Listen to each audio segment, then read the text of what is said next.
Welcome in, IQ Technique Academy members.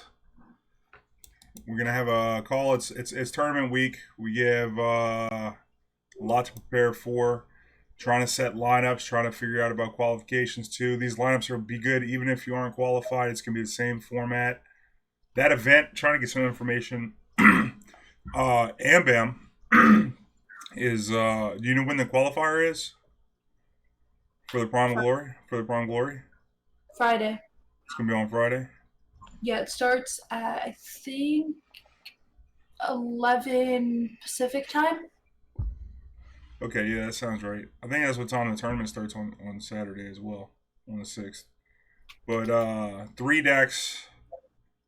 Let me share the screen here. Yeah, three decks. We talked about the format before. You can't repeat champions, can't repeat region combinations. So, let's see. Oh, that's not what I want to do. I want to share my screen here. That's the way to do it. Okay, so currently I'm looking at for my own deck list, and again, not everybody's going to fall into this. I think you really have to like this deck to want to play it. Is the Ash Thresh deck, also known as Zombie Ash, also known as Thrash, also known, and to the worst point, Spooky Ash. That's probably the worst name for this deck, but that's not the point. The point is this deck is I think it's really good in this meta right now. I actually climbed to top 10 on the ladder with it last night, which was great. From like 50th to top 10. It was like a 300 LP jump almost. And yeah, it's positioned really well in the meta because I feel like a lot of the mid range decks that are running around right now are still having trouble with harrowing, which has always been a problem. And the freezes don't look as good as they did or as necessary as they did, when Lee Sin was out there kicking or when there was atrocities abound. But those atrocities are still around. Ramp has kind of like found its footing after taking two nerfs. It's still a deck that people play. It's just not overbearing as it was before the nerfs. So you still get the Ronfang Wolf is good. Of course the freezes are good against like just a harsh winds to break up a field of rush turn can be big to set up for your harrowing, force your opponent to actually ruination your harrowing and their own field of rush, which feels good. I do think that a heavy ruination build is kind of important because the meta is very mid range. So I definitely want to play two. That way you can ruination into harrowing. That's going to win a lot of the target matchups. And a few times I lost is because I didn't take that line of just ruination. Your turn. You get this late game where you like ruination on your own turn. Maybe after an open attack, they develop ruination. Okay, pass. They or you just ruination without them developing. Just open on ruination. They redevelop. You pass. They open attack. You harsh winds. Right, and then you harrowing on the next turn. You get them. So that's kind of important for the late game, I think. So I like the second ruination, but not to get lost in the deck list. There's a lot of things you can play. I think you could play whale. I think this is a good deck now because there isn't a bunch of aggro running around. The most aggressive decks are like Fearsome, which play a little bit mid rangey, and you can deal with. You have Ruination to counter their end game and their harrowing, and then their Fearsome units. You do have a decent number, like pretty much all your units, especially by Icefield Archer is great in that matchup because a lot of them don't play the Vol Feast effects. So the 3 power is good. They're gonna have to Skitterer. So if you play well around Skitterer, you're in a good position. And Thresh is good. It's always gonna get a 2-for-1. So it's a good spot. This deck because Fearsome is really popular. But we're gonna get into the meta and try and figure out what the lineup would be. And I guess what I wanted to show you is my own thought process for my own deck, and of course we can work through y'all's decks as well to really come up with a nice, well-rounded lineup so that we can dominate the ban phase. That's one of the most important things whenever you play a tournament is to put yourself in a position where you're going to have more favorable matchups than your opponent. And you can do that by building a good lineup. That's one way. But you can lean on that even harder through the ban phase. And if you're making your lineup, if you're building your lineup with the ban phase in mind, then it makes it a lot easier to execute upon whenever the tournament starts. So, yeah, we'll start there. Zombie Ash. So we start with Zombie Ash. And we could call it Thrash, which I got the name from Ambam actually, Thrash, which I like. So, um, let's talk about good matchups and bad matchups. This is how we're going to start by building our lineup. I'm going to open me up a notepad so we can say this is the deck that we work off of. And we can do this with anybody's deck, anybody who shows up in the call. I just want to show the process. So, good matchups. And then bad matchups. That's what we're going to do. So, I would say good matchups, bad matchups. The first thing I'm going to do is open up a tier list so we don't leave out any deck list. Whoops, I don't know what that's doing there. Let's see. Matchup. We'll go to Mobalytics and go down the meta tier list. First off, discard aggro. Okay, this is going to be unfavorable because their board gets really wide really fast. It's not unwinnable. It's actually pretty decent if you draw the rush. You have a lot of game in this matchup for sure. But Jinx is a tough champion. I would say the worst, the bad matchups are going to be decks that involve the champions that are hard, that need to be removed, that are hard to be removed. And those are like Jinx. Jinx is a tough champ. TF is a tough champ as well. They really require you to have Ron Fang because most of your removal for those units either cost way more mana than they do, so you have to trade negatively tempo wise, or have to be challenged. So you really have to have Ron Fang or Thresh, and then that's situational, right? Like I've tried to challenge a TF and they just double get excited it and then level it and get all the card disadvantage back. It's definitely happened. So Jinx, TF, those are tough champs. Draven to a certain extent. Draven's really not that bad. It's just kind of annoying. Because it interacts well with our Ashe plan. If they have any axes left over in their hand in the late game and we need to do a full push with a harrowing with a bunch of ashes, they could always axe and block. So that's kind of difficult. Doesn't really make it bad, but if we're starting on the list, discard aggro is definitely on the list. So maybe I'll just put Jinx and TF to start here. Okay, next up, let's see, discard aggro. It's unfavorable, but I don't think it's bad. Maybe we should have more categories in too.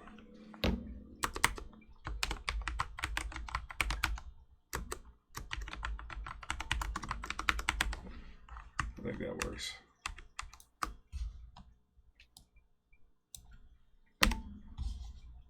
And then favorable.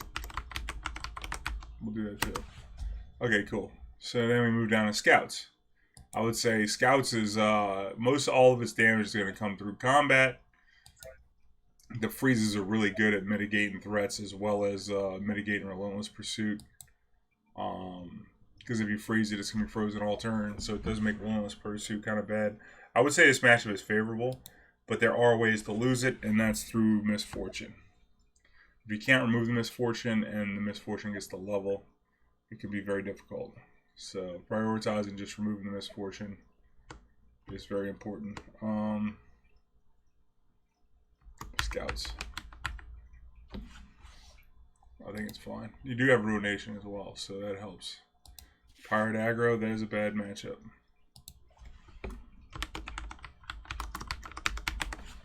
That's a bad matchup. What else we got in here? Go hard. That's a bad matchup. TF go hard. And that matchup is difficult. It's not unwinnable because Harrowing decks do have in-game that can just...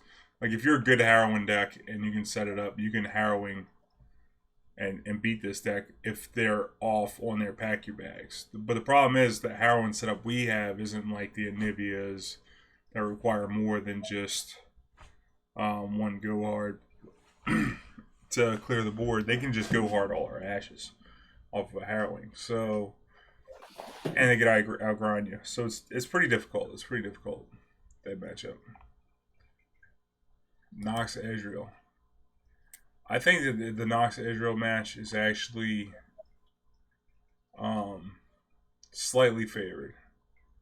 Captain Farron is pretty scary, but the mid game aggro's not really that big of a deal. Ezreal farm is kind of annoying, but they really can't deal with your end game in the Harrowing. So if you just keep throwing threats out there, you feed them to them. Try not to take too much damage. The Harrowings will beat your opponent. So I would say that it's even a favorable.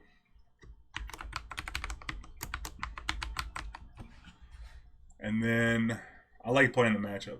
You might just need to play the matchup some. Am, you played that matchup a bit? No. No, the Draven Ezreal. Okay. The next up, Nightfall aggro. Nightfall aggro. This is a favorable matchup.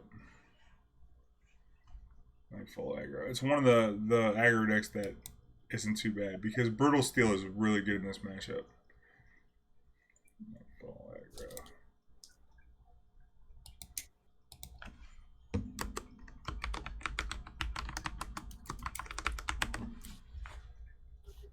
It's different from the other. There's less reach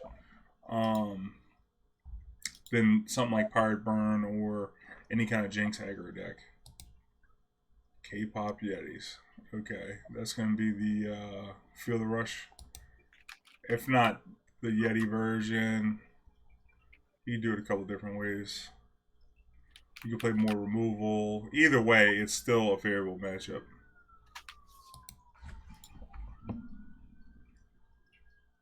I mean, I might even go so far as to say it's a good matchup, but you still have to play it right. The end game plays through Ruination and being set up to not die to Feel the Rush. We'll just put Feel the Rush as a favorable matchup. Mid-range Frostbite, that is a good matchup. I'm gonna put Ash Nox. Got that as a good matchup. Fjordshin, great matchup. And those are good tournament decks, both of those. Tom Raka, I would guess Tom Raka would be even to unfavorable. Slightly unfavorable, I would say. I mean, you can Harrowing. You don't have any removal for Star Spring. Your challengers, I mean, your Rod Fang's pretty good with the freezes. They kind of make them have to have a Pill Cascade or a Bastion, but it could be difficult. I'm just going to put unfavorable. I haven't played the matchup too much. I think I might be even in it, but it hasn't felt great. So, In my experience, playing this specific deck, playing the Thrash deck against Sarakatom, you often lose to Star Spring. yeah. That's like the biggest problem is you have no way to interact with that card.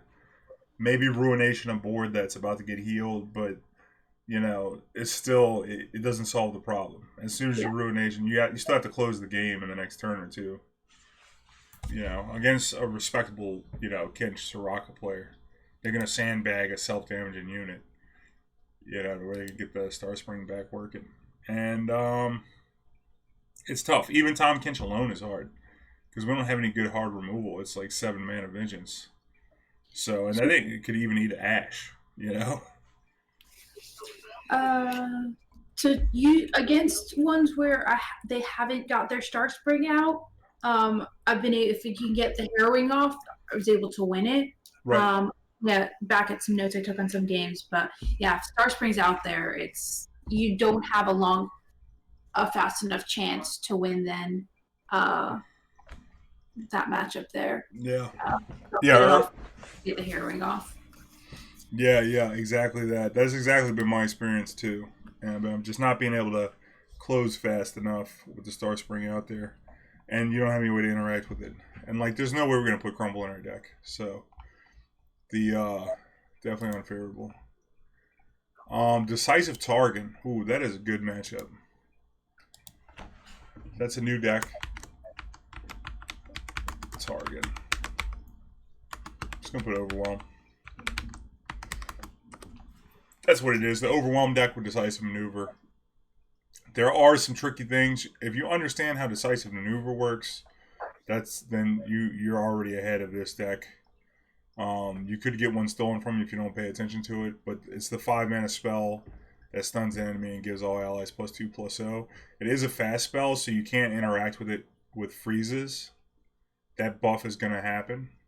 So as long as you keep yourself out of range of that and decimate and just, control the board early, then you're in a good spot.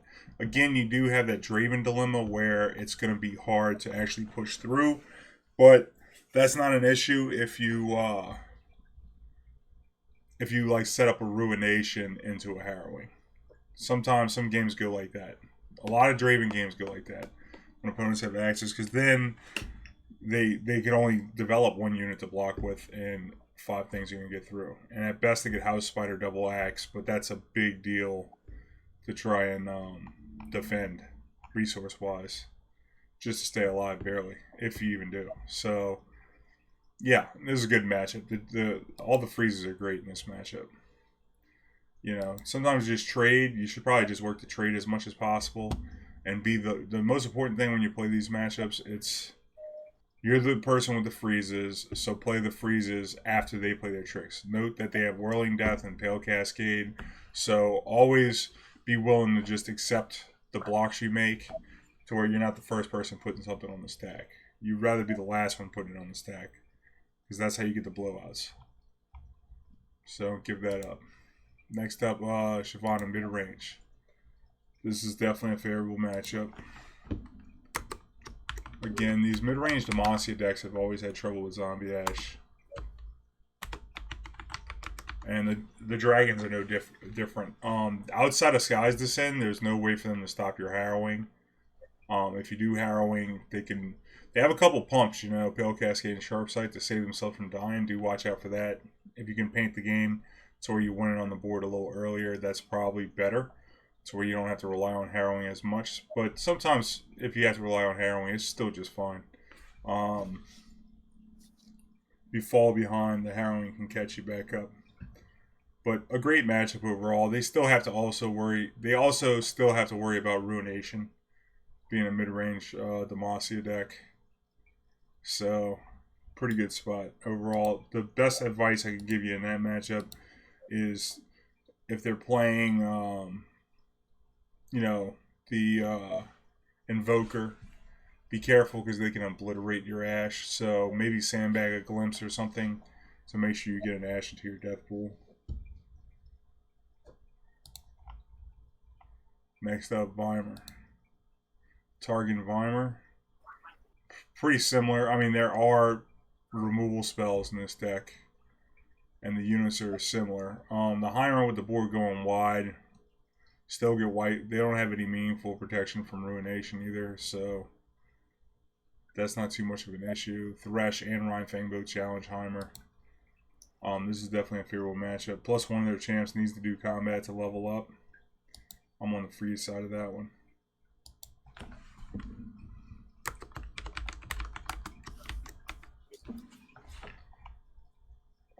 Israel Swain.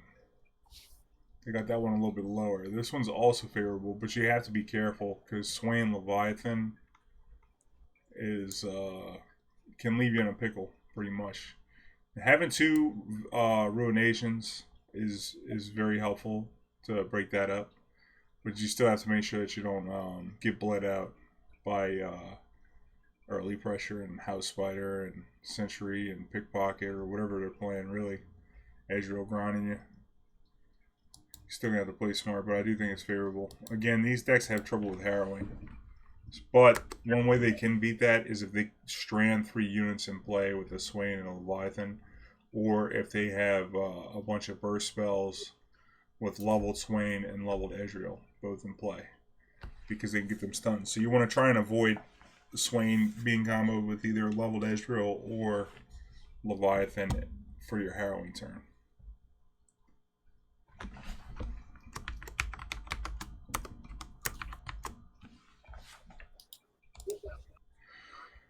Swing TF, you don't see that much. Deep, you don't see that much. Hyper, aggro, and door, don't see that much. Fearsomes, we will say, is a good matchup.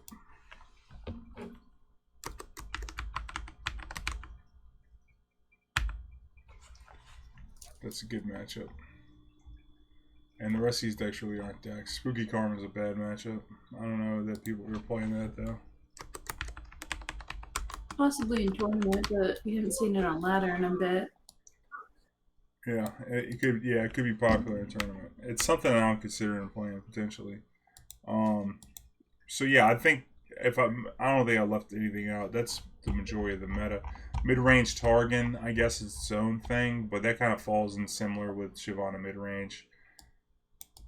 Ideal wise, like that deck's gonna have similar strengths and weaknesses. Personally, it's the value mid-range Demacia deck. So, Clips Dragon deck. Some tools are better than others in different matches, for sure, but not worth us getting dabble that hard into the details. So, if I look at this, we want to find a lineup that either complements our good matchups or has repeats in our bad matchups to maybe look for the potential of a easy ban out, right? So if we look at and we want to look at more popular decks too.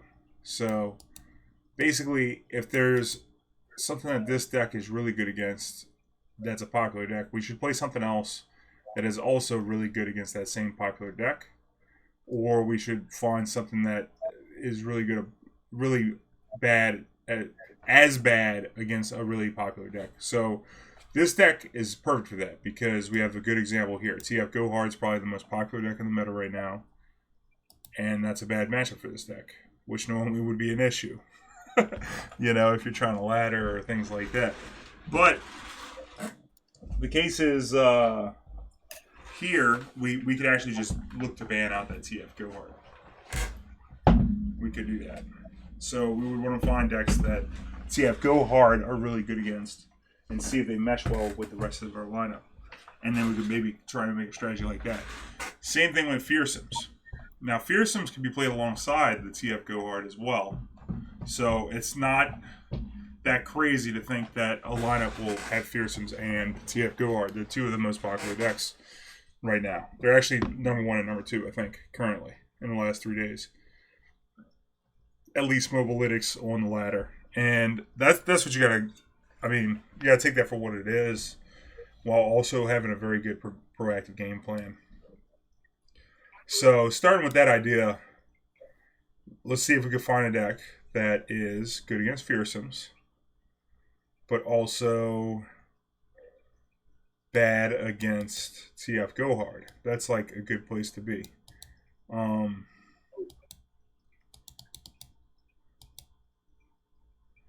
Whenever I think about that, though, I'm trying to think about what's bad against TF Go Hard. So what we'll do is we'll just take a look at the meta stats.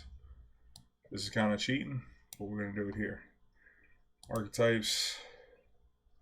See right here, Go Hard. So we click at Go Hard. Well, what is good? Go Hard good against matchups.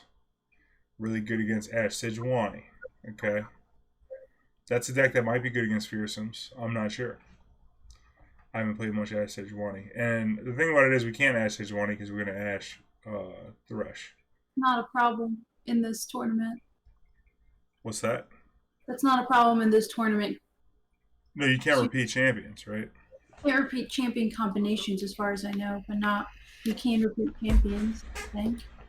Okay, my understanding was that it was you can't repeat champions at all. Or region combinations. Right. Oh, Regional maybe. tournament. Okay. LOR.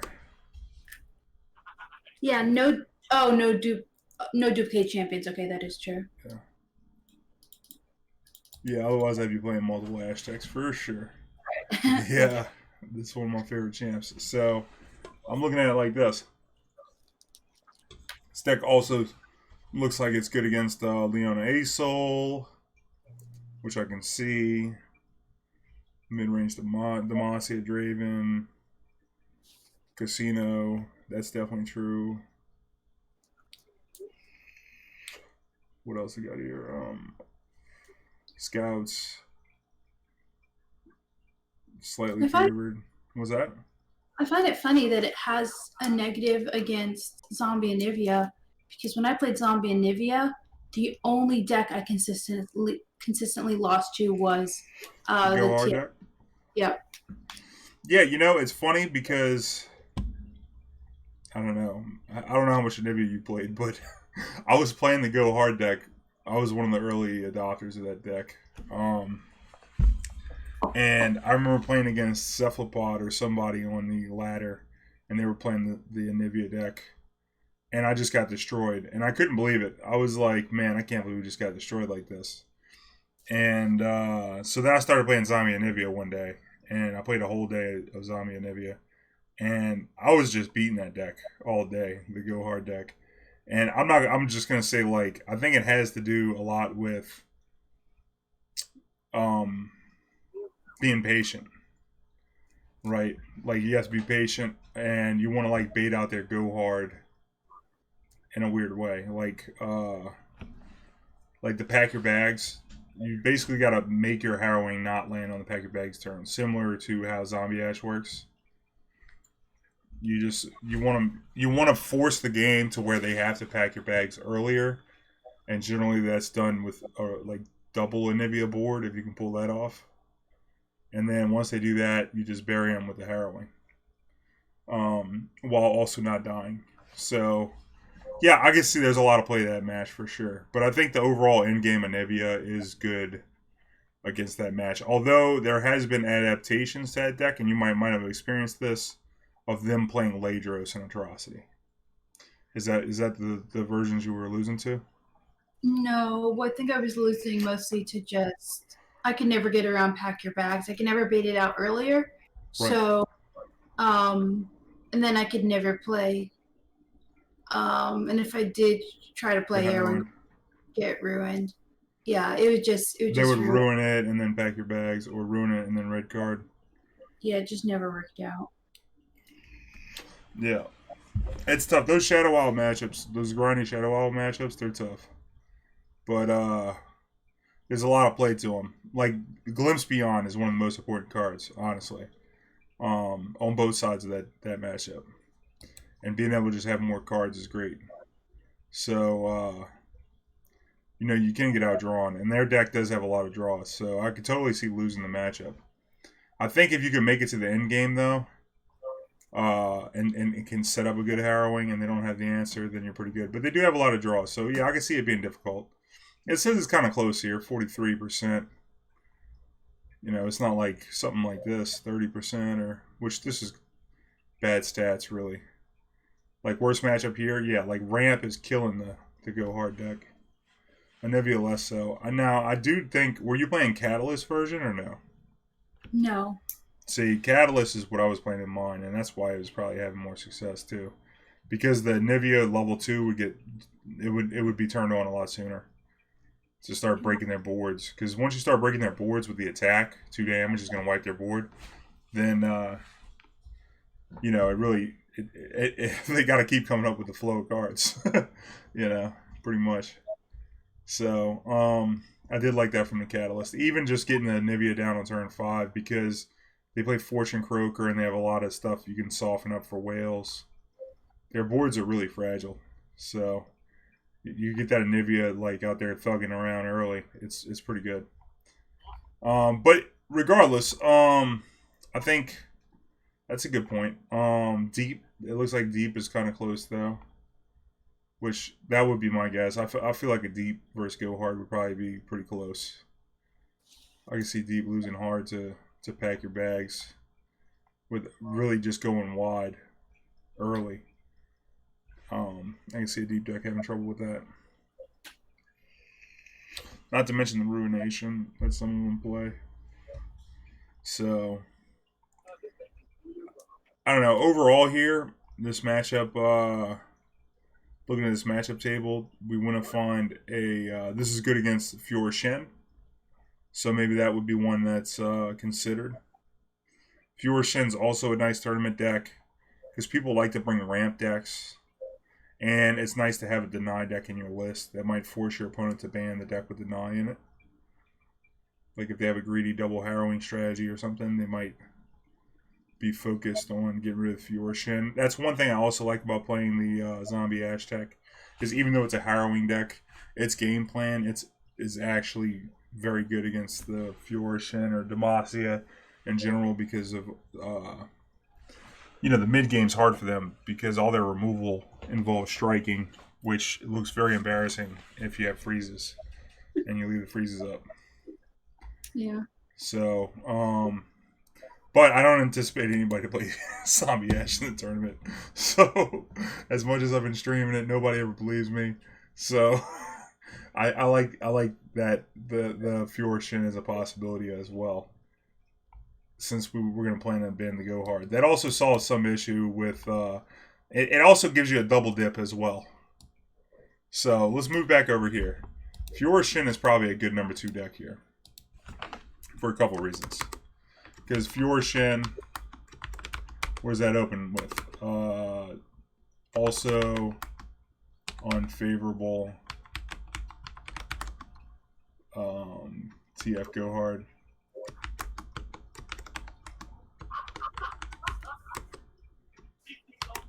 Also good against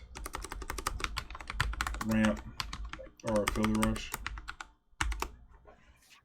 So that's like pretty good because if you have matching favorables and unfavorables, then that automatically means that if they have either of those decks in the lineup, they're not going to be able to.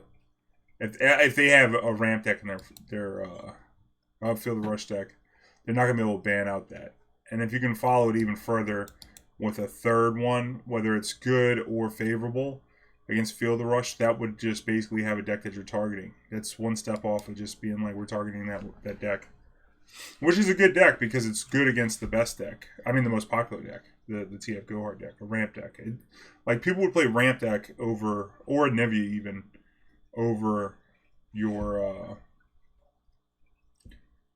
over a Zombie Ash deck. So it's great. And then if you get a mirrored lineup where you have Fewer Shin and your Shadow Owls for your deck has favorable against theirs, then it's even better because it makes the ban phase even harder for them. So yeah, I'm liking Fewer Shin as a possible second. Just looking at that right there. Let's go back to the matchup table and see if we can find any other matches here. Fewer Shin. Just going off of this matchups.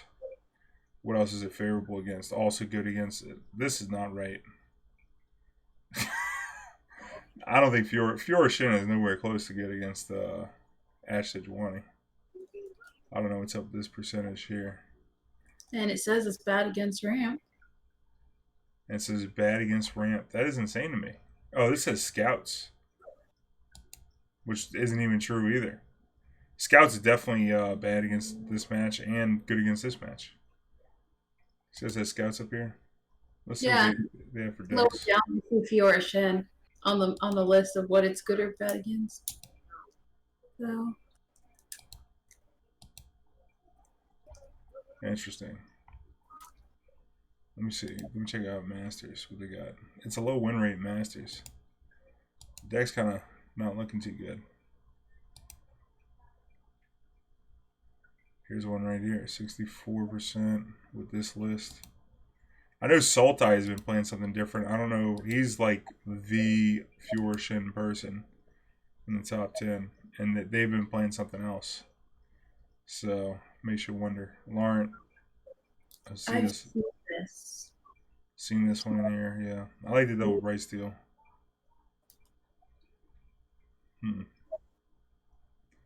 Pretty interesting.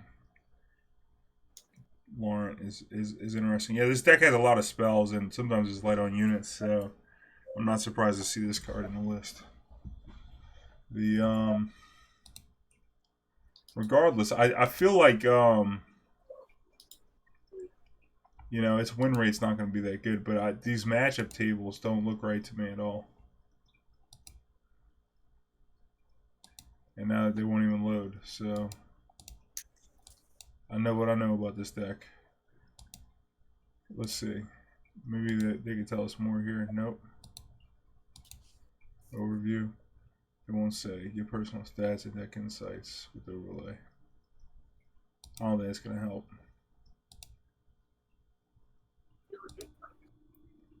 I don't think that's gonna help. Yeah, this deck traditionally is good against ramp. You know, I don't know what that matchup table. It looks like it's not working anymore. So maybe they found out when we looked at it that it was wrong. Because this is good against ramp. This deck, especially if you play three denies.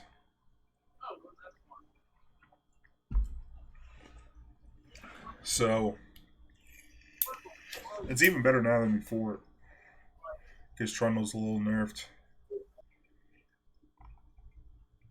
And yeah, so if we play this, I think that'd probably be good to complement the Zombie Ash Furshin. Now on the last deck though, and we're not sold on this Furshin deck yet. This is just us looking at decks here. So if we go back over this list, what else is Pirate Aggro? Not Pirate Aggro. TF Go Hard good against if we're gonna ban if we're planning on banning that, because that'll open the window. Just see if they got something else here. I'm going to my stats here. Archetypes.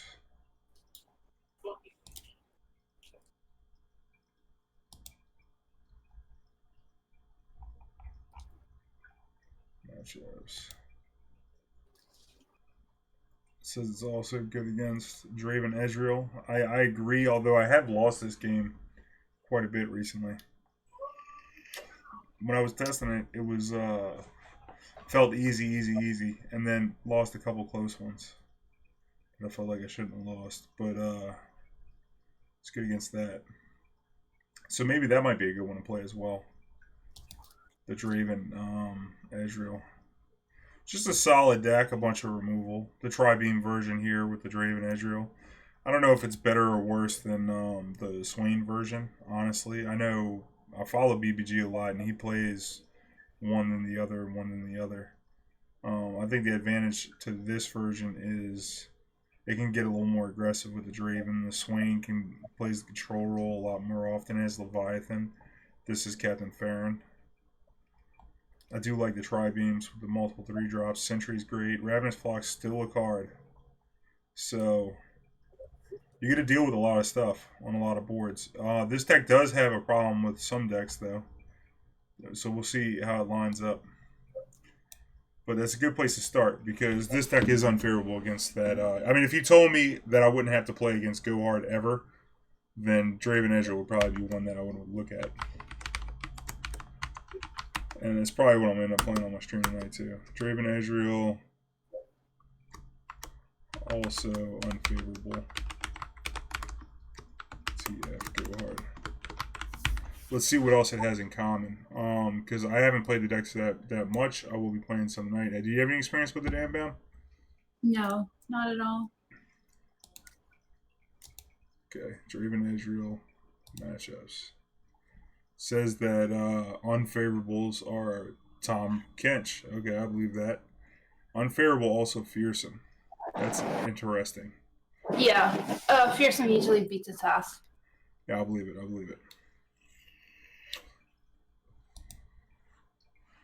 You end up forcing them to block with Draven and use all their spells on defense instead of offense, and then they just run out of steam.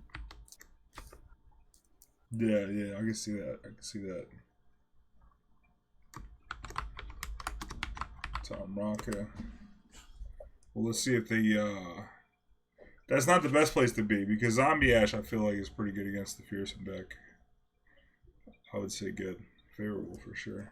Well, our other issue at the moment is if a couple of these decks are both bad against TF Go Hard and Soraka Tom, then you have two decks that you can't deal with. Yeah. If that becomes an issue, yeah, definitely. That would be two decks. So if they put both of those in the same lineup, which is a possible thing to do, you know. Um, Very or very possible. yeah, and I'm thinking that the Tom Rocket deck might be more popular in a tournament where you can ban out things like Ash Sejuani or Fearsomes, right? Because those are decks that really prey on Tom Rocket. Like if we look at Rocket here, matchups. Oh, this matchup table didn't actually update. Did you see that? Yeah. That's better. Is Yeah, that a Fearsomes. Nautilus deck? That's what I'm looking at.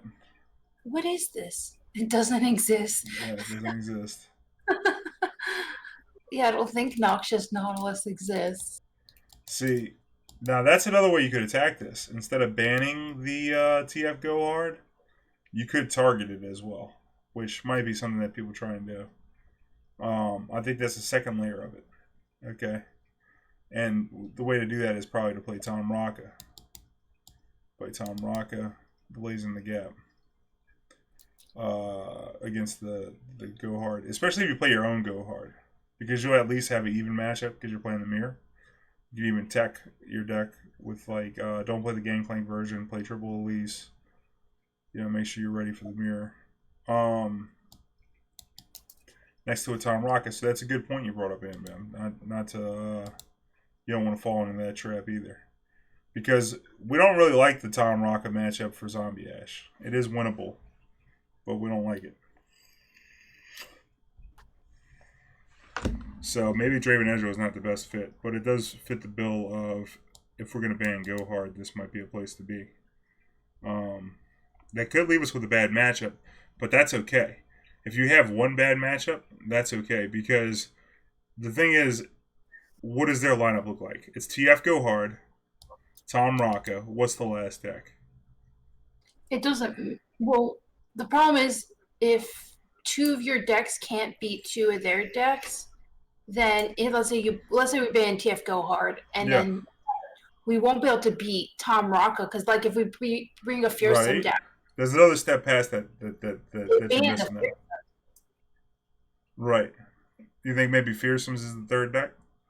well, fearsomes deals with Tom Raka, but they can just ban the third deck. Right. They could just ban the third deck. That's right. But here's the thing: if you ban the Go Hard, say their lineup is well, I'm saying, what does their lineup look like? Okay. You see, because that's true. It's okay though, because it. Here's the thing: if their lineup has one deck that can't beat any of our decks, then you're gonna win the match. Does that make sense? Yeah. So it doesn't matter what they ban. Let them get their win with the Tom Rock and then 2-0. You know, Got it it. doesn't matter. I mean, if you got like 260+% matches, you know, then yeah, they can luck box on you. They can high roll on you. But if you have a really dominating match and then like a favorable match as well, then it's okay if Tom Rock, you're the one gambling in the Tom Rocket match. They better make sure that they win that one.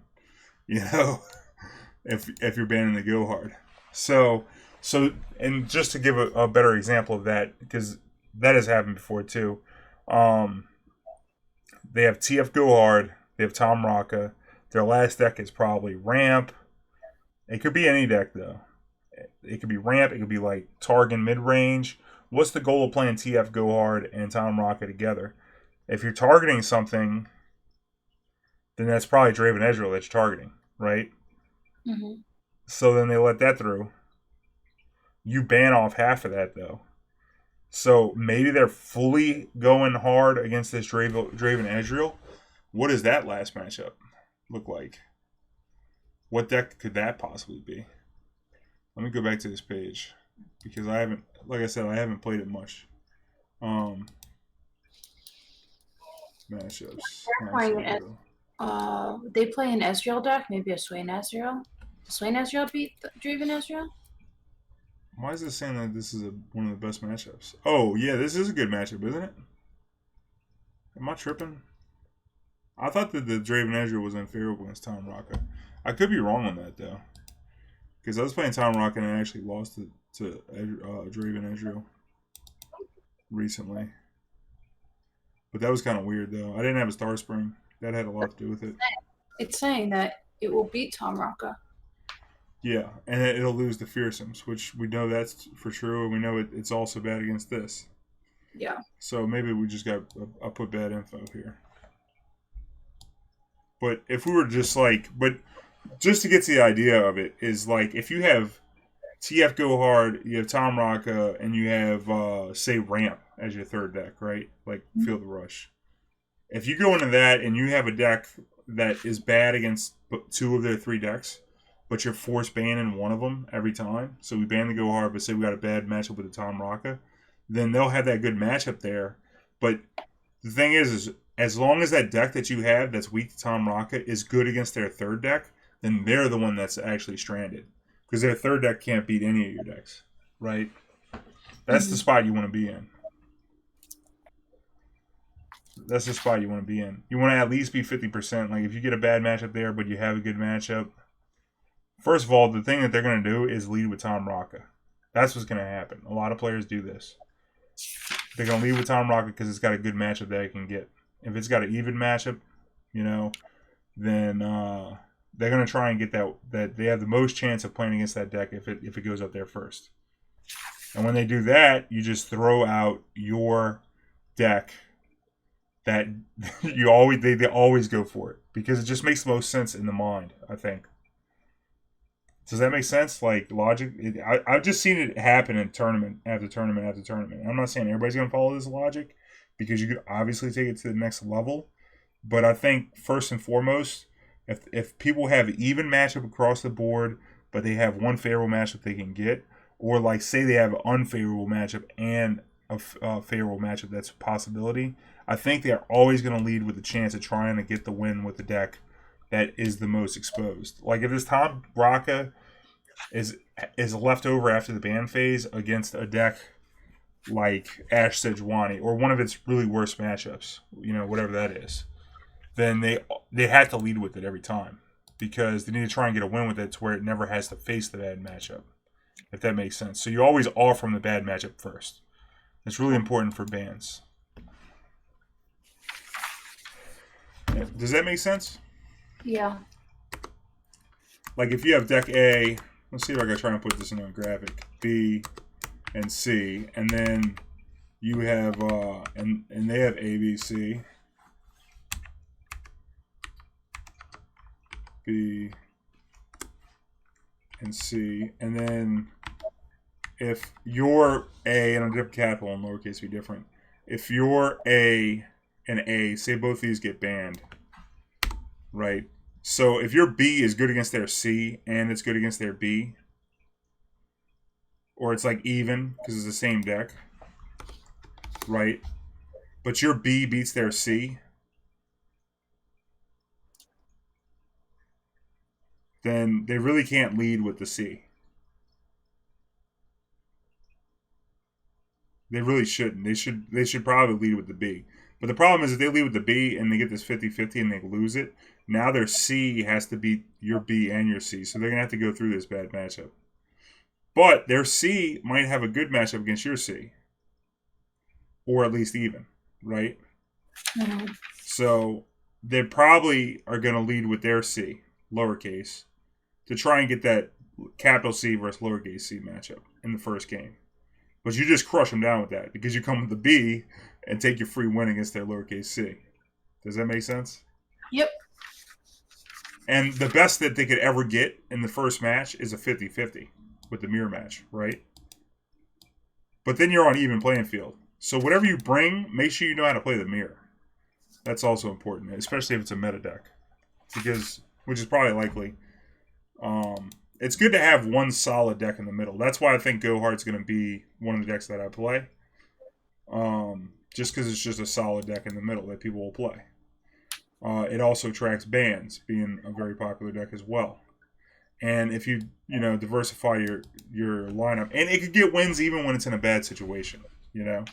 Like outside of maybe Ramp, you're never really totally out of it. Ramp and Rocca are like your worst enemies, but So they probably let that through. Maybe I don't want to put it. But I've done this before with like Swain TF, just being like that type of deck that's just kind of like 50% across the board, not too many polarizing matches, and you just got a rock that can get a win from anybody. That's your B. That's their B. They're both doing it. So just be ready to play those mirrors. But you get a crush down on the C over here with the B, and then they got to try and gamble on this, and you just knock them down. Now you got a W, and then you got this capital C left. They got to beat twice, and they they might have. I mean, they're not going to beat them. I mean, you're going to at least have a favorable. That's the lineup we want to set up, and that's kind of the band situation that we want to have set up. Is to where we get in this exact position, where the best they could get is a 50-50. Because then when you play a tournament, it's like, okay, the best they got was a 50-50. If they offer the 50-50 and you win it, you basically won the match. Because now you got to go through the C, which was already going to be a bad matchup. You don't even have to play games with it. And you can do it only, and this is very important, is that the lowercase c has a bad matchup somewhere on the left. Because they'll gamble by putting it up first. And if they do that, always set up to, you always lead with the deck that's best against their deck that can possibly be exposed. Because they're going to try and skate on the fact that matchup is going to have to happen. And then if you do that, then you'll get the win, and guess what? The matchup's still going to happen. So you really checkmate them in the ban phase. That's the biggest trick I got to the ban phase. It's a beautiful thing, actually.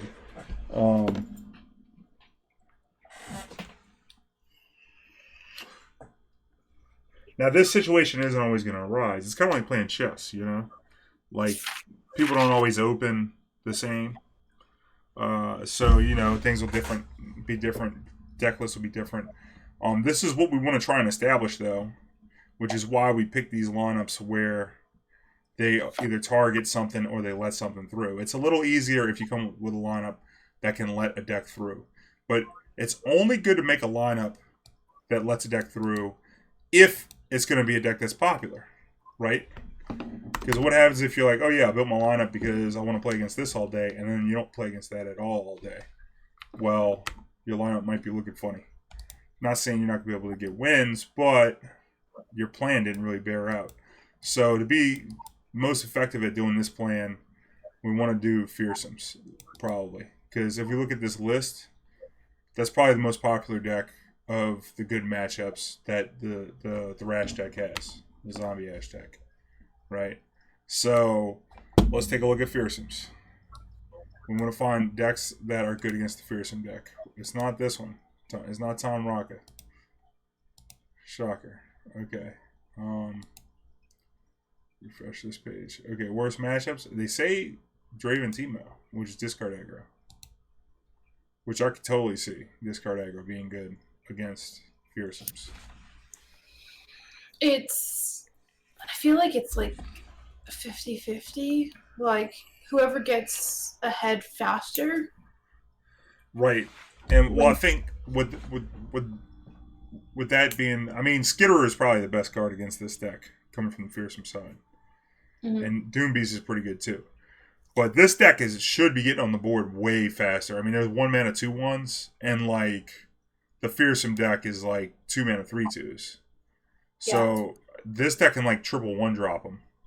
Not to mention the vision blowouts, right? Yeah, if they get their visions on their spiders and their everything, then like it's just... if they vision a house spider, just a house spider, it's rough. Not only that, Draven can't be blocked, with any profit ever.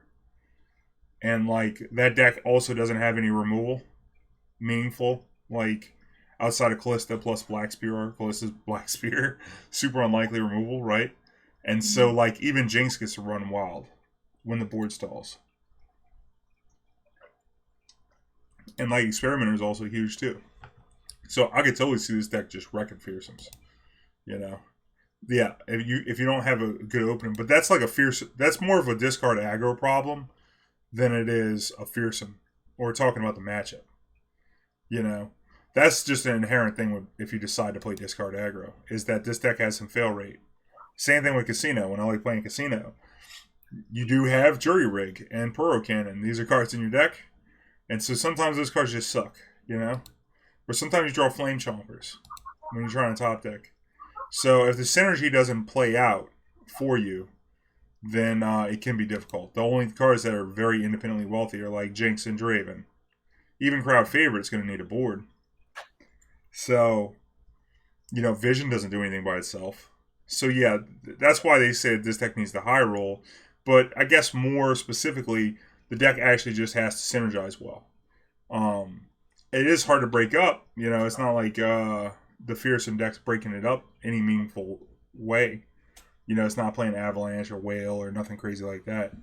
So My version runs one whale. okay, So my favorite fearsome deck is the Elisterius deck, okay. and I run a whale in there as of the current list that I have. So no Callista. That opens you up a bit. Yeah. I don't know how it compares to a similar Callista version. I haven't really done Callista with fearsomes that much. Yeah, I think the most popular Callista Fearsome list is probably the one with Targan that Yeah, plays the Pale Cascade. But it's a misrate deck. Your deck is a misrate deck, or does it play more reach in the Noxious Burn? Miststrafe. Okay, yeah.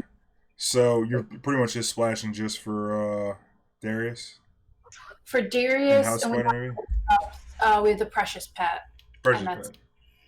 yeah. Okay, so you get a better one drop, which is good. It's fearsome also, so that Yeah. sounds pretty good actually. Um, Similar strategy, but going to be better in some matchups than others. Precious Pet's good. Um, yeah, that sounds pretty good. Also, I've been seeing a lot of discard aggro players not playing Draven's biggest fan and instead playing the one drop, the one whenever it attacks, it pings for one. It was at the bottom there, Legion Saboteur, on the list at the bottom, and you scroll the best Oh yeah, deck. here it is right here. You're right. Legion Saboteur. Yeah, that's the best deck, huh? How about that? 63%. Okay, yeah, it's right here. There was something else weird that I saw. Nope. Yeah, Legion Saboteur. Okay, yeah. Yeah, I did see some people playing Noxian Fervor too, which was kind of weird looking to me. But That deck. it just felt like a different deck. But yeah. So this could be a deck, right? That is going to be good against Fearsomes for sure. At least this version, this Callista version. I think as long as you stay away from the decks that it's good against, the Rocket Kench, the TF Go Hard, and the Edgeo Draven, then you're in a good spot. I even like mid range, like Leona decks against the Fearsome deck. Uh, Preferably if you can splash a Judgment or two. That way you can actually deal with Harrowing or have some plan for it.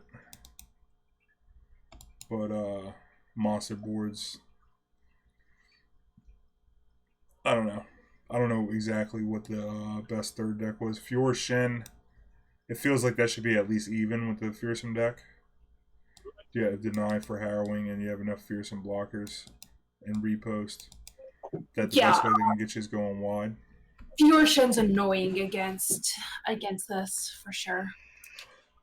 Unless they, in weird situations, if they draw bad and they can't build up a board against you, but Mm-hmm. if they get Fiora down and they've got spells for her, or they got the big 5-cost dragons and the other cards, and they can do blocks all the time, you're just in a lot of trouble. Yeah, and even Shen gets a clean block without needing any support the turn it comes down. Yep. So, and like you're not finishing it off. So, and then it turns around and starts getting free eats, and then if they got the knife for your Harrowing, it could be difficult. So, yeah, I can see that one being favorable. Maybe not good, but at least favorable against the Fearsome. So we should put that here.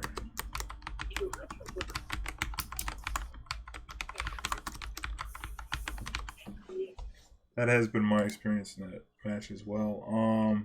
So I mean, this just opens up the idea of Fiora Shin as a second deck. It's a good complement to the Zombie Ash. I've done it in tournaments before because it makes a victim out of a couple decks. If your third deck can just be a nice middle of the road deck, Ezreal Draven is not one that I feel is where you want to be because of the downsides. Especially if you want to attack the go, you want to match the unfavorable and you want to attack the fearsomes and the ramp. This is a good place to be because Fiora Shin's going to be doing well against the field rush decks, same as the zombie ash deck, and then it's also going to do well against the fearsomes, if not as well as the zombie ash deck. So that's going to make the ban have to go to one of those decks if that's their lineup. And the fun part about that is that they could run like that's one of the it's a fairly obvious lineup to play fearsomes alongside Field Rush, right? Because that combination targets a lot of things. Like if you play fearsome and Field Rush, you're really targeting those Ezreal Draven decks. You see, which are pretty popular and worth targeting. So that one seems pretty obvious there. And like that's the thing is like if their lineup has those two decks and you're playing Fiora Shin, Zombie Ash, if you have a middle of the road third deck that can just play against any of these, you can go 50% across the board. What deck is that in this meta though? Is the problem. I do feel like a well piloted, good TF Go Hard list could pull that off. I feel like that deck can just beat a lot of decks. Ramp is one of the hardest for sure, and we talked about fearsomes, but I've definitely gotten wins off of fearsomes. You do have to high roll a little bit with your zaps into your pack your bags, and you got to have the right pressure on the board to turn the table. But that's the same way that's the same way that TF Swain used to be. Like the classic TF Swain versus Endure matchup, everybody's like, "Oh man, dogged Endure, dogged Endure." I'm like, why don't people play TF Swain? Why isn't that just the best deck? And they're like, oh, because Endure. And so I was like, okay, that makes sense. And then I played the tournament and I beat Endure like 4 times. And I'm like, yeah, was it close? Yeah, but I knew what I needed. And I got familiar with the matchup. So if you're comfortable in playing a matchup like that, then that's a good place to be. Even if traditionally it's not that good. If you know your tickets to victory, where to pressure. I don't know what else we could play as a total 50% like across the board deck. I guess maybe we should look back at these stats. Have you already decided on what your lineup's going to be, Bam? Not definitively. I have 2 questions. Sure. So, how does Fiorshin handle Soraka Tom? Where does it end up on the matchup table? That's a very good question. If I were to guess, I would say that it's probably not that good for Fiora Shin. If I were to guess, but just because like astral protection can blow out any of your combat tricks, but you do have concerted strike, so that's very useful. I'm not sure. I haven't played the matchup much. We can look though, see what they say. If I were thinking about how I played in my head just on the spot, I would definitely guess. I can see it being difficult, but they also have Hush, which can be a problem. Top Knocker. Not showing up on there. Let's see Fiora Shin.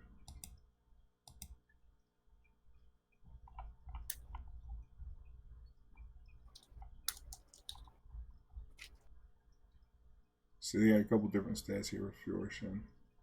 This one's got dragons in it. That's wild. This one's got Young Witch. That's one good thing you can do is like if you're playing This is a weird list. This is a weird list, yeah. Like if you're playing Relentless Pursuit, that's probably a good place to be. Concerted Strike. What does this look like? Price Deal. This is looking like a fairly stock list. That's like The bottom one. our list. Or This one. somewhat close to it, yeah. Yeah, this is looking pretty stock. This is Sharp Sight's made its way into there a little bit more. It's a great card. I do like the one Bryce Hill formation. Let's see what they could give us anything on matchups. They don't have it. Okay. Yeah, so I don't know. In my experience, there isn't much. I haven't played much, but I think Sithri the Bold is a big addition to the deck, though. I think a traditional version that played Genevieve would be a lot worse against that deck, where Sithri the Bold's huge because you could just OTK him with the Sithria, if that makes sense. Right. If they're out of Pale Cascades and stuff, then they have no blockers. Yeah. I mean, you could punch him pretty hard. And then I think maybe if you played like a Sithria build that also played, like I know this barrier looks good and single combat is definitely good, but you know, if you play like one Relentless Pursuit, that'll help in a lot of matches too. They already cut one deny, and you can get it off a River Shaper. And sometimes that one Relentless Pursuit is like a huge blowout, especially on a Sithria board, because they try and survive the Sithria and then go through it the next turn. But if you get a double Sithria attack, it's pretty nasty. Yeah. I would say it's got to be close to even, given that Sithria is in here now. But that was it's all speculation on my end. I don't have any useful information there. That's something that, you know, see, now whenever it comes to playtesting now, that's something that, well, let's queue it up. You know, we don't have time on the call here, but that's the type of thing, like, when you're testing, that's very important. If you don't know, we can easily find out, you know. I Yeah. play Fiora Shin, you play, you know, just grab the two best players of each respective deck that you know, and you can find out for sure. You know, that's another thing is you don't want to get false testing. Like, certainly you can't play with the best players all the time, but you should play against different players. You know, they don't have to be the best; they just have to be different. Because sometimes your testing will, you know, like if you test with me, now I've got a lot of experience with Fiora Shin, but let's just say that I don't play much discard aggro, right? So if I was playing discard aggro and you wanted to know how the Fiora Shin discard aggro matchup was, and you actually played some Fiora Shin, you're playing Fiora Shin, I'm playing discard aggro, you might be crushing me, but you probably aren't supposed to be, potentially, you know, because I'm just not experienced with the deck. So it's good to test with multiple different people if possible, and that's how we could evolve these opinions together. But yeah, that's probably the first thing we want to look at, because that question, I'm sure you asked it for getting back to it for a reason here. Because the Tom Kench, if it is good against Tom Kench, then that helps because we don't have to ban the Tom Rocket, right? Right. If it's unfavorable, then it's going to fall into a similar to where we had that Tom and you know, two bad matchups, the TF Go Hard, so that when we run against the TF Go Hard and the Tom Rocket, but the thing is they could still get pinned on the third deck. Is the most important thing. Because if we could ban them, if we just ban them off the TF Go Hard or the Rocket, whichever one we're feeling, really, at that point, one of those other. Because it'll be like, this lineup is probably going to want to ban TF Go Hard, but it's possible that Tom Rocket could be a secondary one. Which is actually a cool place to be as well. Because what, you know, if they have a lineup that has only one, but not the other. Like, say they're not playing the TF Go Hard, but they have Tom Rocket. Right? Then we still have a focus ban if they're not, you know, even still, it makes the ban phase easier. Now, the difficult part where they have TF Go Hard and Tom Raka, it's going to come down to the third deck. Give them their win with either one, fine, and then make sure that coming out of the ban phase, they're not going to have a good matchup with their ramp deck. Better hope it's not a discard deck. Discard driven. Oh, discard driven, yeah. That would suck. If that was the last deck, yeah.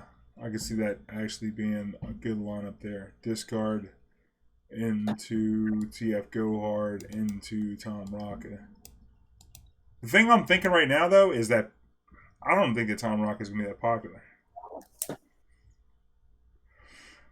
It hasn't been that popular.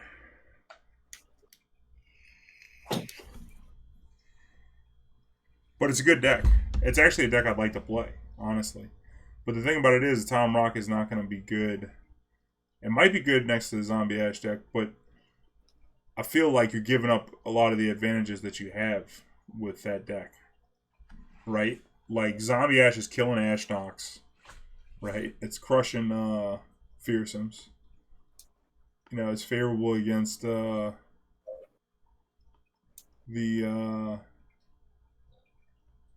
Draven Ezreal, which you might have trouble with the Tom Raka.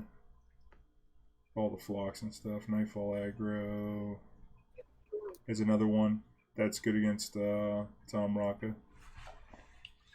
Those fearsome decks. How do you feel about Turbo Deep at this I like point in that time? deck. I feel I like the deck. well. Wait, your version of Turbo runs PNZ. That's true, but I mean, I don't run So PNZ you're version. saying deep, basically. Well, so I run a Shadow Isles deck that runs Nautilus and TF still.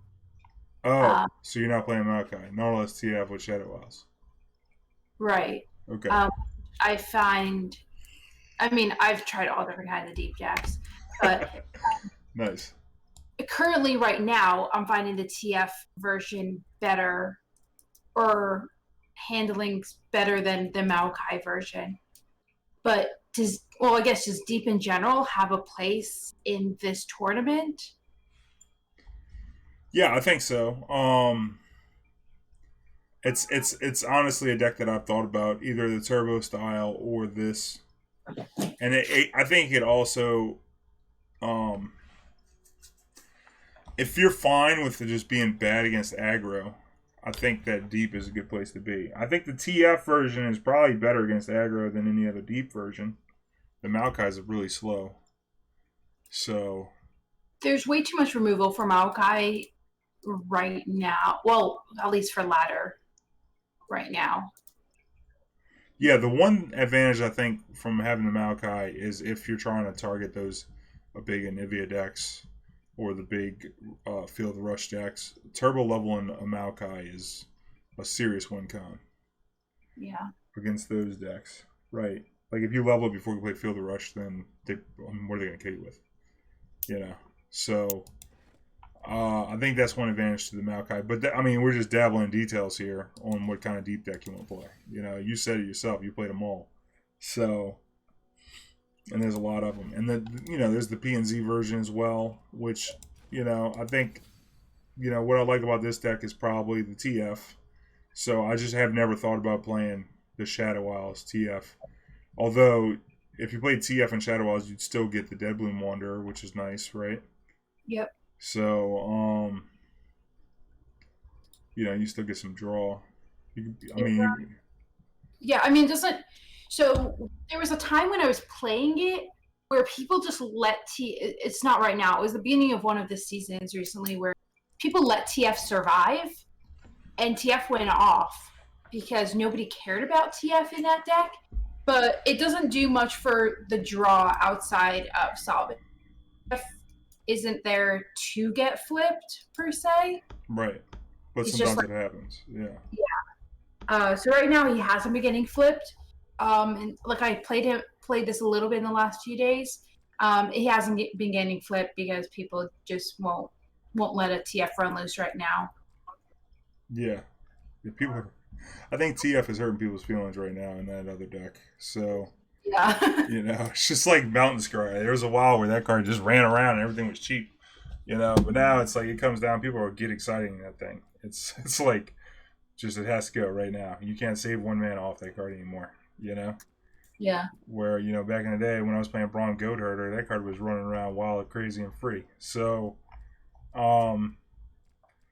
yeah, I'd like to play a deep deck if possible. And one advantage to playing a deep deck, you're really gonna be running up the mid game. I think you really just have to make it a greedy deep deck that tries So, to hit deep as fast as possible. I'm talking about playing Lure, and I'm talking about playing Stalking Shadows to try and hit a Dredgers or a Dead Bloom.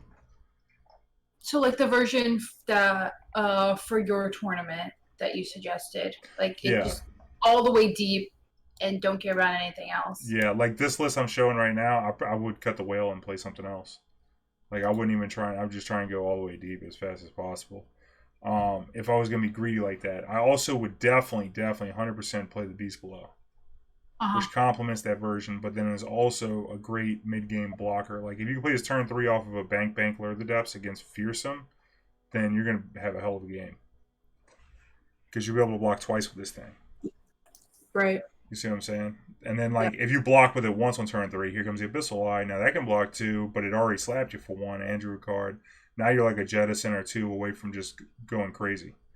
Yeah. Devour on the next turn, and now the counter push is scaring the hell out of them. You know? So, like, lure into Beast Below, huge. So, I would probably cut the whales. Honestly, go up on the lure. I'd probably cut a Jewel Hunters. And then play, although these Thorny Toads are not that good against Fearsomes. It depends on how you want to take your deck. I mean, you could probably cut one of these Toads. You can keep the Jewel Hunters, maybe. But your 3 is going to be kind of busy. I don't like getting rid of Toads. I really like Toads, and Toads are really good with Glimpse? stalking. With what? With stalking shadows, because they can't stop it. Oh, yeah, so you can't stop it. But I think Jewel Hunters is probably, probably something that I would cut. Just because, like, I think you'd rather be playing Lure on turn 3 if you're playing the triple Beast Blow version.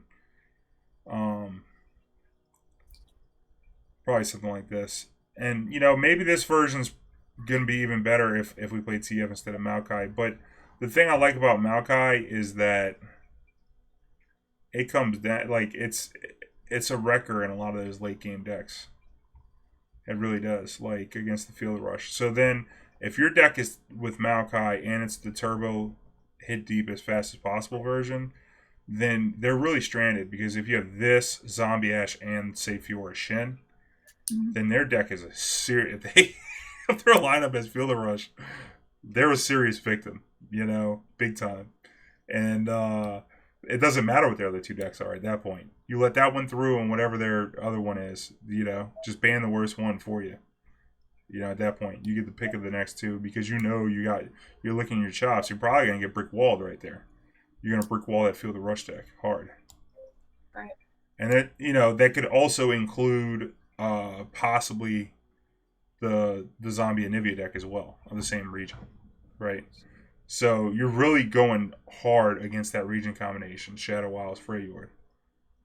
Even if they're playing something like Endure, they could have trouble, because you got the Zombie Ash and you got the Shin Fiora. If you draw the Fiora and the Shin, and you draw the Fiora in that matchup, then you're gonna win. You need the Shin. So that might be a good lineup. And have this as your deck instead of playing. And, like, maybe you want to play TF, but it depends on what you're trying to do. What's that? For tournament, I think Maokai is better. Yeah, people like to play slower things. Now, again, this lineup, though, if you play this next to a Zombie Ash deck, like, a heavy aggro lineup is going to be difficult.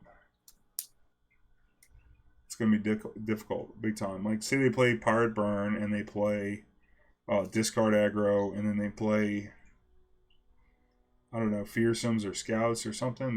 They can't Scouts because of Misfortune. They do, like, Zed Lucian, right? Mm-hmm. That's going to be difficult. Triple aggro isn't very common in tournaments. No, it's not. But some people are edgy. They might do it. I would just bet against it, honestly, that they wouldn't do it. And I would consider getting paired against triple aggro, just a high roll for my opponent.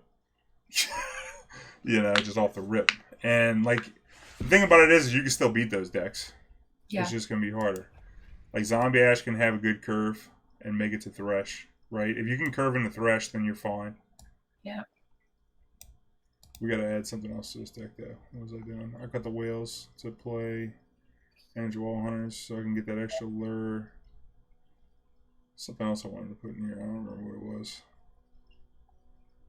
Maybe a Vengeance. I don't know. Get another Abyssal Eye in here, I guess. You don't run Salvage in this deck? In this version? No, I don't. Feels like it doesn't do anything, honestly. And it doesn't curve well either. Like, there's not a lot of spots where I want to play it. Because the thing is you already have plenty of action. With the lure, the Jewel Hunters, and the Slaughter Docks. I mean, you got a lot of action. I don't think the action has never been a problem. And, like, yeah, it is nice because it goes 4 deep. That is a little fast. I don't think it's terrible. Salvage is probably okay. Maybe cut an Abyssal Eye for it. But the thing is, like, I'd rather have more units too. Like, For since we're playing Stalking Shadows, because missing is like unacceptable. You know what I'm saying? Yep. So, but Jettison I think is better than Salvage in this deck. Yeah. So, it's not ever an issue running out of cards, especially when you have the Shipwreck Order. Because if you ever are Stalking Shadows a Shipwreck Order, you're never going to run out of action.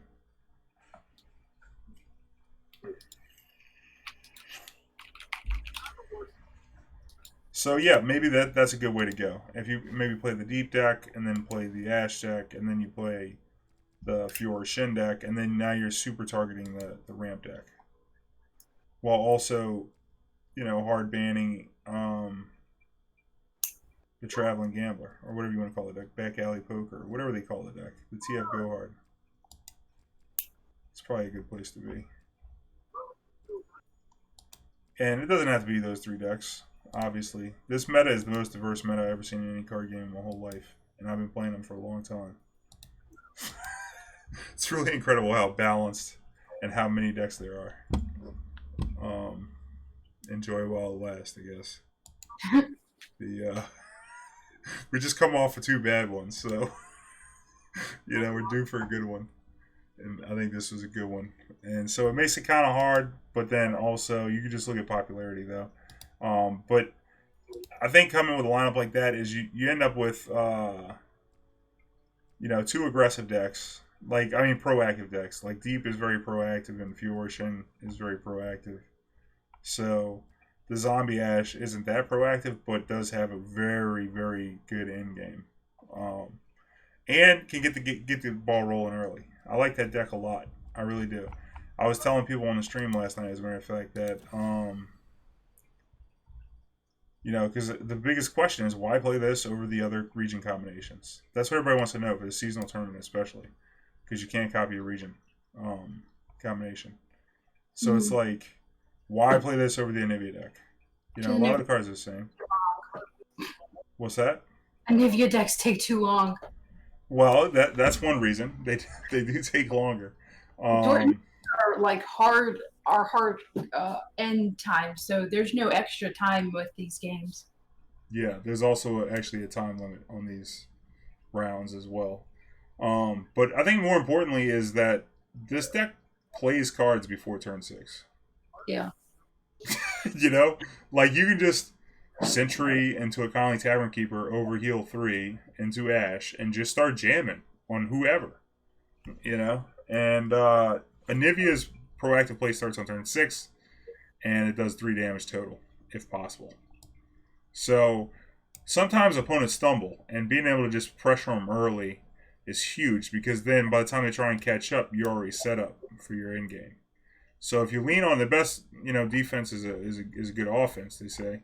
So if you get aggressive with them early, and then they're just trying to regain footing, and then in those in between turns, you just start, glimpsing away your ashes. Those games. Oh, you're catching back up. Glimpse my ash. Here comes the Rekindler. Guess what? The next one's a Ruination. The next one's a Harrowing. This game's over with. You already see it in your hand. You just got to watch it play out for 2 more turns. And and they know it, and it's because they got on such a back foot early. And Anivia has no opportunity of that happening. They don't ever get behind early. That's never going to happen.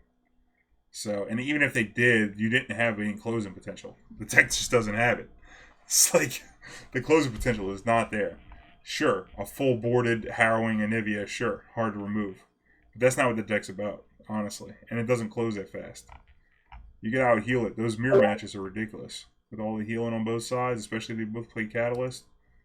It comes down to Harrowing and Harrowing alone at that point. And who wants to do that? Nobody wants to do that.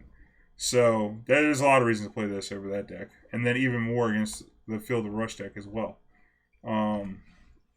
It's funny now with the Trundle nerf because, they can't even block Ash anymore for free. If you play Ash and they don't have Grasp, you're just attacking in the Trundle for a couple turns. And if they challenge your Ash with a level Trundle, you can finish it off with a Ball Feast now, which is kind of cool. So those little smaller trades made that matchup a lot better too. because you had to get aggressive in front of their end game spell, and it's easier to do that now with the Trundle being nerfed. Can So, I have a copy of this list that you have for it? Because my list I have is definitely a lot older. well, it's funny you ask because all these cards are in the first set. So let me get you a code. Well, I mean, different versions work at different Yeah, times. no, I know, no, I know. It's just talking about referencing. I did notice that it was all foundation set. Um, I'll tell you what. I'm gonna put it in the academy chat.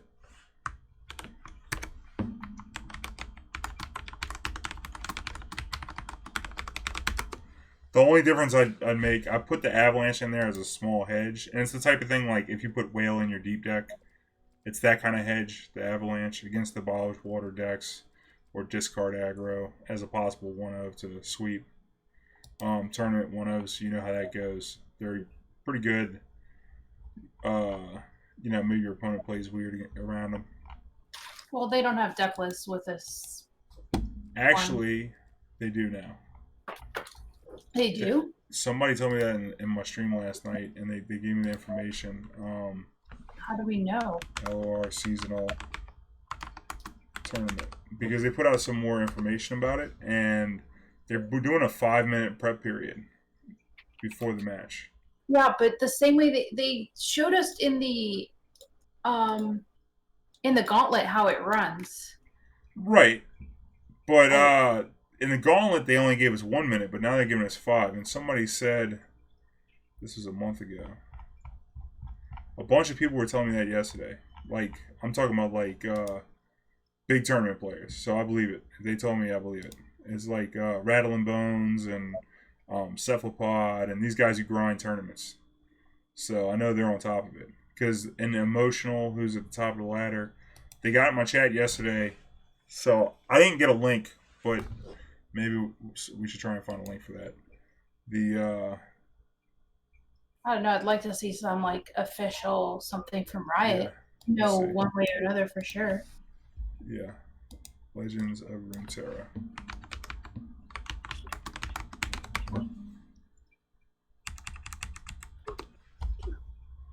Just There's go to the their fun website. between tournament and match start, but Seasonal tournaments. Here we go. that includes. Schedule, seasonal tournaments, global player policies, FAQ. Let's see.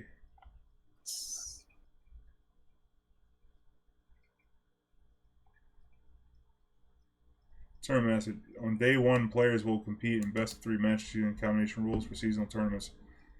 With 3 different decks with no duplicated champions, no duplicated region combinations, and no more than 1 deck without any champions at all. 40 cards to a deck from up to 2 regions, up to 3 copies of an individual card, up to 6 champions. Ban one of the opponent's deck before playing. Players cannot use a deck again after winning its conquest. Where's more information? You passed the info on 5 minutes. It was right underneath it. What happens if? Okay, yeah, here we go. Each tournament round lasts 70 minutes with a 5 minute break between rounds. 5 minutes prep phase, 1 minute ban phase, 30-second pick phase, 1 minute pick phase for games 2 and 3. So you don't get to look at it again. Round durations will be tightly controlled by a persistent 60-minute round timer. Both players, the round timer starts counting down once the ban phase starts. And new games can only start while round time is active. Otherwise, the current game results are used to declare a victor. Okay. Each player in each game will have an individual game time of 7 minutes 30 seconds. Overtime kicks in for either an individual player who has used all of their game time or both players for 5 minutes after the round timer has expired. Players will only have 20 seconds for their turn during overtime and will no longer be able to bank additional time. Tournament-wide hard stop will terminate any ongoing games 5 minutes after the round timer for a given round that has expired. An interesting thing that's not in this short version, but was in the long version, is that in cases where, bless you, where Okay. something like you go through, let's say, 2 games, If there's in cases of certain, the person who won the first match will win, or the first game in the match will win. Yeah, that's like if the first game's over with and they're in the middle of the second game and they call time. No, this is even after 2 games have passed. Oh, that's what they're mentioning here in the short version, right? You said there's a longer version that explains how that works. Yeah, it's in one of the other articles that they had. I think the policy one. Um, it deals with ties. Um, You can play different decks. That's something.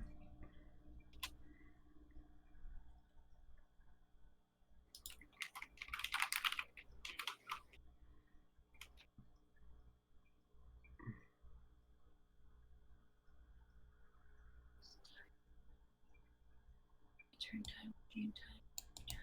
Tied games. Um, Typically, a tied game results in awarding a win to both players and banning both decks. If this results in only one player having 2 wins and they're declared the victor. If this results in a tied match, then we tiebreak based on the following. If this happens in game 2, then the decks will not be banned and the players will replay them in game 3. If this happens in game 3, then the victor will be declared by A, the player who won game 1, B, the highest seeded player. Oh wow. So if the third game is tied and they already each won 1 game, the person who won the first game wins that. Yeah. Huh. It's a weird tiebreaker. Yeah. Dedicated schedule and broadcast article. Comprehensive clear. Yeah, it's in Legal details. Complete tournament rule set. Here we go. Player eligibility. Minimum age. Sponsorships.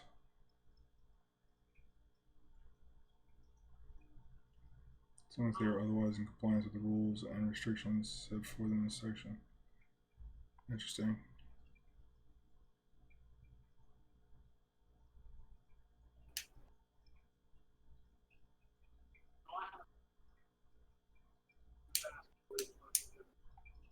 Interesting. Tobacco products or paraphernalia. Can't be sponsored by a vape company.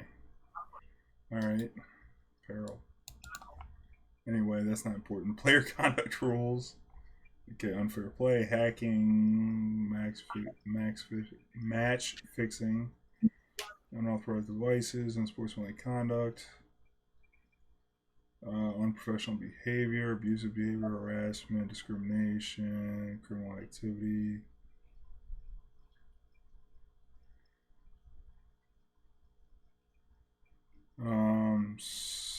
Violations, penalties, spirit of the rules, finality of decisions, rule changes, seasonal tournament rule set, region availability, qualification process, rank qualification, gauntlet qualification.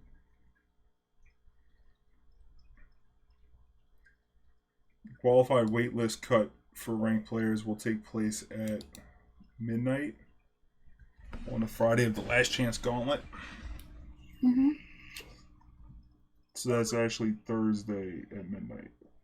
Yeah. I think this is all Pacific time. Yep. Ranked players ain't shard. Next 300 waitlisted. Last chance gauntlet. Seeding. Tournament structure. Open rounds. Open rounds is a Swiss 5 rounds. Players will be matched against other players based on previous match results and their seed. After 5 rounds, 32 finalists. We got all of that. Doesn't say. Match structure and timing. Here you go. Each round will last 75 minutes. Tournament challenge and preparation phase, 5 minutes. What does that mean? Each match will start with a tournament challenge. The ready button will glow on the tournament screen. Players have 5 minutes to accept the challenge. Players who do not accept within 5 minutes will forfeit the match. Accepting the challenge will take the player into the tournament lobby, where the remaining time will be the preparation phase. They can inspect their opponent's decks. Make sure you screenshot. Yeah, but I'm just not 100% sure that that means that you actually see Oh, all. the contents of the decks. Yeah, because Right. It might just be. facts like what cards it shows up, right? Oh, Like, should probably tweet that question to Riot. That would be a good idea. You on Twitter? yeah. Yeah, I think maybe you can tweet it and I can retweet it. That would be good. And we can find out. Because if you really want something done in this world, just speak loudly on Twitter. We all know that's how it works. So do my part. Um yeah, I don't even know if I got you on Twitter. But just to wrap up this call, we don't know about this. And the to what level that actually matters when it comes to picking our lineup, that'll have to do with do we play spicy one-ofs or not. Right? Yep. And what kind of bluff potential we have. That's not relevant to what we're picking as our deck. Obviously the minor details. In the scheme of our lineup, it doesn't matter. So just to close the call out, I just want to say that this Zombie Ash, I think if we start with Zombie Ash and we line it up, it depends on what we want to target here. I think going after big decks is, I think Deep might be a good one to line up next to it. Fjorshin also. I could also see just having a standard. The TF Go Hard is a pretty good deck that is just going to do well against a lot of decks. Right? I think the biggest hit misses are the ramp deck and the Soraka Kench deck. Those are going to be like your two worst matchups, probably. So we, probably have to find out with this Fjorshin, but that's where the playtesting is going to come in.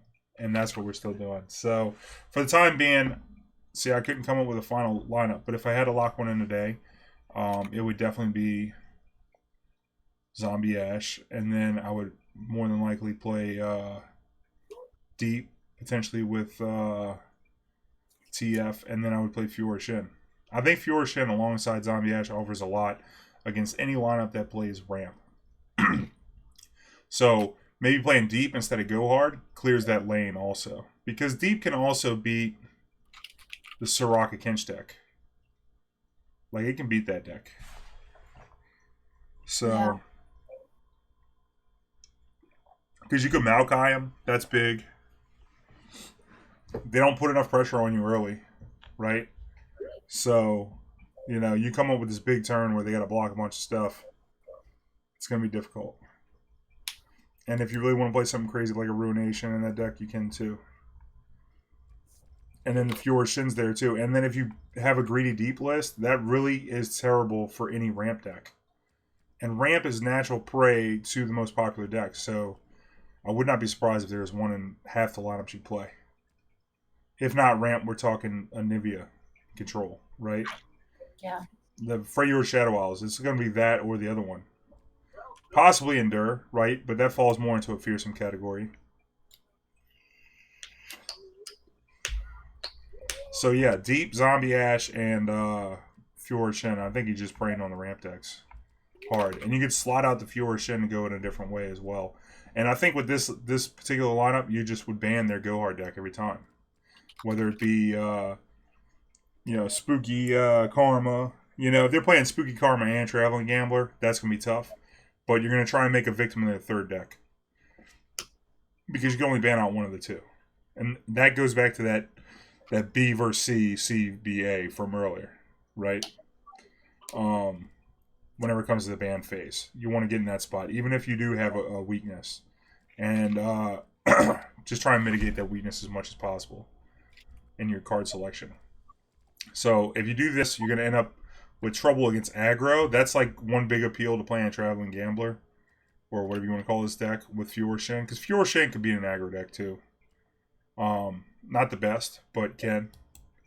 If you want to get spicy and play a Judgment, if it's closed list, that could be a way to steal some games. Play the Judgment over the Pursuit if you expect more aggro. But if you're expecting more aggro, then this isn't the lineup you should be playing. Right. I think it's gone. I think the aggro is just not here. So we're operating under that assumption based on the meta that is here right now. And so, I think this is a Judgment good place to be. sneaky win regardless. What's that? Judgment can be a sneaky win regardless. It's true. Yeah, so we'll have to find out about that whole deal about the open deck list. But we'll be back with another call on Thursday. So if y'all enjoyed this call, come back out on Thursday. Bring your lineups. Also, one thing I want to bring attention to is this on my tweet. I'm gonna pull it up, and I already put it in the Discord.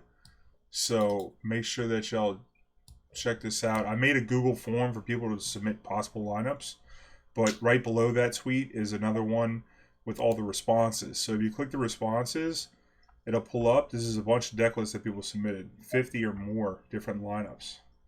Right now, I've deleted some of the ones that didn't fit, but yeah, for the most part, this is like 50 more. If y'all could add some, if you have ideas for lineups, just drop them in. Things you might expect to see. They don't have to be what you'd actually play.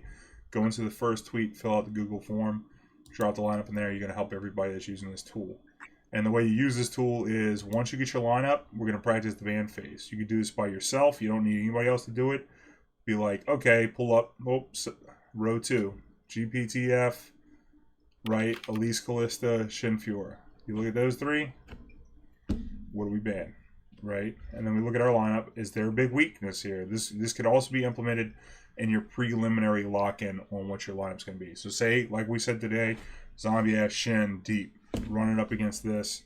And then as you go through, see if you're actually winning these band phases. You're feeling comfortable coming out of this band phase. Because remember, you have to be feeling comfortable. And the thing is, if you win in the band phase, it snowballs. Because you feel like you won in the band phase. Since you know that's a real thing. Because then you're like, okay, we're going to get the matchup we want first. They're going to lead with their C deck. We're going to come with B and crush them. We'll be up a game. They got to beat us 2 in a row. That's going to be hard to do because this deck's a victim. Right? Boom. And once you get into that, that's an easy way to get some wins in tournaments. And your mind frame's also going to be good. I don't talk about the psychological part of competing as much yet. I wanted to do most of that in one call. Right now, everybody wants to know about lineups. And but there's a big part to competing in competitive events, and this is just part of that overarching theme of being confident. Also, like if a matchup's bad and it's still winnable, and you know how to win it because you're comfortable in the matchup, then at least you'll be comfortable in that spot, and you won't have negativity. And like your top decks are better if you if you have a good attitude, and it's just positive energy stuff. I know that sounds crazy, but I do feel that it has a lot in, at least being averse to tilting. If you're playing a tournament where you got to win 10 rounds, you don't want to tilt ever. So if you're feeling comfortable coming out of the band phase and you have already prepared and you've already been through it in your mind a million times, maybe in practice with your friends and their lineups, then when you get into the point of competition, you're not going to feel too far behind. So great tool. Please add to it if you can. And I'm going to close it out with that. One love, everybody. Good vibes. And we'll see you on Tuesday. If you got any questions, make sure you add me in the Discord. And we'll see you.